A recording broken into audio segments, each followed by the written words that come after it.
मतदान असतं जेव्हा जेव्हा ते असतात. तर मी आपण सर्वांचं पहिलं तर सहर्ष स्वागत करतो.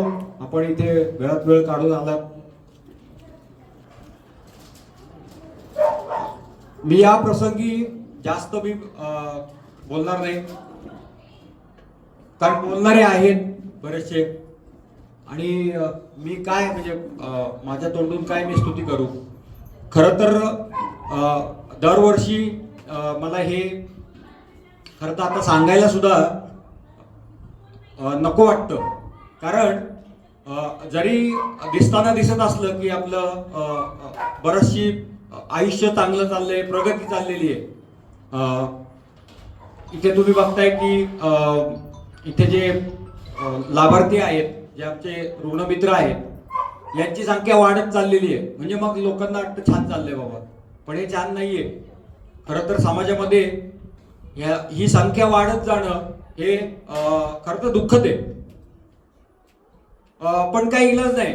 हे सगळं बदलायला एका रात्रीत शक्य नाहीये. याला बराच काळ लागणार आहे. आणि गेले अनेक वर्ष मी तर करतोयच, माझ्यापेक्षा जास्त वर्ष काम करणारे पण लोक आहेत इथं बसलेले. म्हणजे जे माझे गुरु आहेत, ज्या वेळेला मी स्वतः व्यसनाधीन होतो आणि जेव्हा मी पहिल्यांदा व्यसनमुक्ती केंद्रामध्ये गेलो, तेव्हा पहिल्यांदा कोणी व्यक्ती माझ्या समोर आला असेल आणि ज्याच्याकडनं खऱ्या अर्थी मी प्रेरणा घेतली, ज्यांनी मला इन्स्पायर केलं, ती व्यक्ती तिथं बसलेली आहे. आणि खरं तर ते कालांतराने माझे अगदी जवळचे मित्र झाले. आम्ही आज अगदी मित्रासारखे बोलतो, वागतो एकमेकांशी. पण प्रत्यक्षात मात्र ते माझे गुरु आहे या क्षेत्रामध्ये. तरी मी खूप खूप व्यसनाधीन माणूस, मला यातले बरेचसे लोक आहेत असे ज्यांनी मला माझा सगळा चांगला काळ बघितलाय, त्यानंतर माझा सगळा पडता काळ बघितलाय, आणि आता होत असलेले जे काही प्रगती होत चालली आहे ते सगळे बघणारी लोक पण इथं आहेत. स्पेशली माझ्या घरातले आहेत. माझा भाऊ आहे, माझी आई, वडील, बहीण आज काही कारणामुळे येऊ शकली नाही. तर हे लोक जास्त खरं तर या गोष्टीत सफर झालेले आहेत, यांना जास्त त्रास झालेला आहे.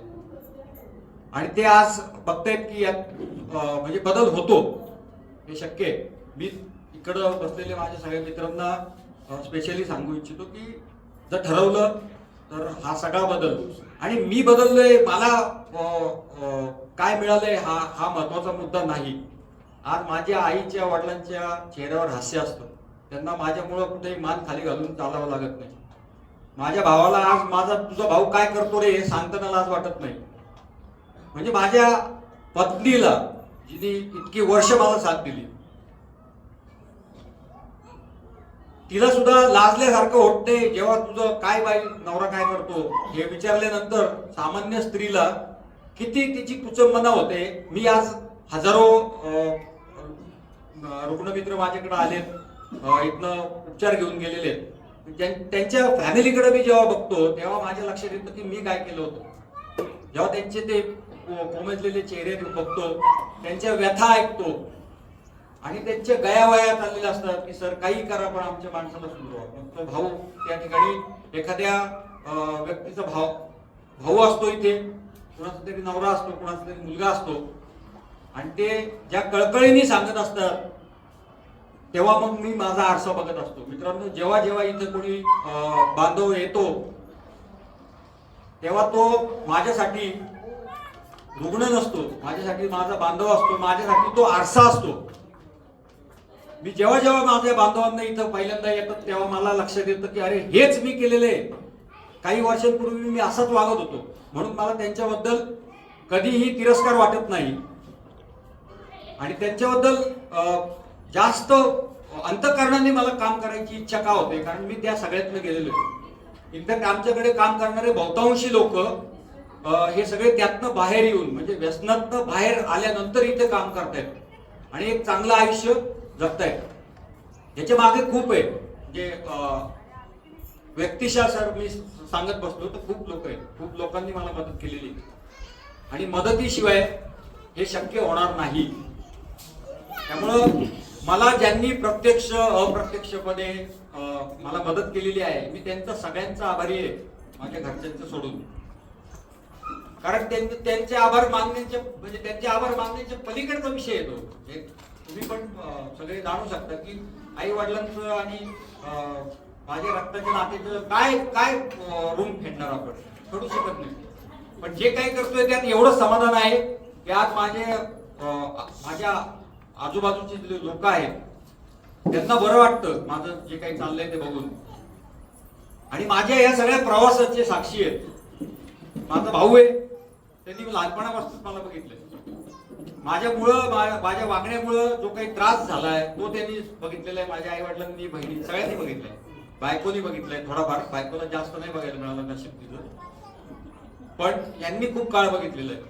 आणि जवळजवळ तेवढाच काळ माझा व्यसनाचा पण काळ, बराचसा काळ बंधू सरांनी बघितलाय. माझा व्यसनमुक्तीचा पूर्ण प्रवास त्यांनी बघितलेला आहे. आणि त्या प्रवासामध्ये बऱ्याचशा ठिकाणी ते माझ्या बरोबर होते.